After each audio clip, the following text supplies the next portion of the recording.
వీరభద్రకాళి మాత నమో నమ. మన భారతదేశంలో ఉంటూ మనకి నీతి వాక్యాలు చెప్పే అన్ని మేధావులు కానీ, కమ్యూనిస్టులు కానీ, ఇంకా తలలు పండి ఏదో పెద్ద మొత్తం ప్రతి ఒక్కడు అనలిస్ట్ అవ్వడము, డిబేట్లో కూర్చోవడము. ఏరా ఇప్పుడు పోయి పండిద్దాము, ఇరాన్కి నచ్చి చెప్తారో, అమెరికాకి నచ్చి చెప్తారో, ఇజ్రాయల్ నచ్చి చెప్తారో చూడండి. ఇప్పుడు మోడీ గారు కూడా ఏం చేస్తారు, ఉత్సవ విగ్రహంలా ఉన్నాడు, ఎవరికి ఏం చెప్పడంలా.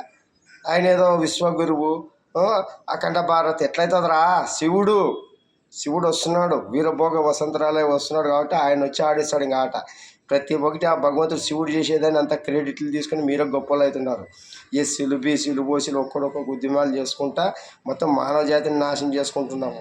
ఒక పక్క కూడు ఎక్కువైతే కూడడం ఎక్కువైతుంది. ఒకప్పుడు మన పెద్దలు తిండి సరిగలేదురా, రాగి సంగటి సద్దన్నం తిని మన వాళ్ళ కడుపులు కొట్టుకొని మనకి పెట్టి భూమి గీమి సంపాదించి పెడితే ఇప్పుడు తిని కూడు ఎక్కువయ్యి కువాడాలు ఎక్కువైపోతున్నాయి మనుషులకి, కులాలు మతాలు అనుకుంటా.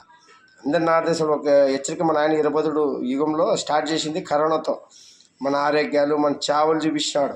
ఇప్పుడు ఆర్థికంగా మీరు చేసే శాస్త్రాలు ఎవడెవడు కులాలు మతాలు అంటారో దేశాలన్నిటికి గుణపాఠం నేర్పడానికి యుద్ధం ఆపాలంటే వీరభద్రంతోనే అయ్యేది. అన్నీ మీకు ముందుకు అర్థమైతే అది విశ్వగురువు వీరభద్రుడు వస్తేనే అన్ని దారిలోకి వస్తారా. జై వీరభద్రకాళి మాత నమో నమః.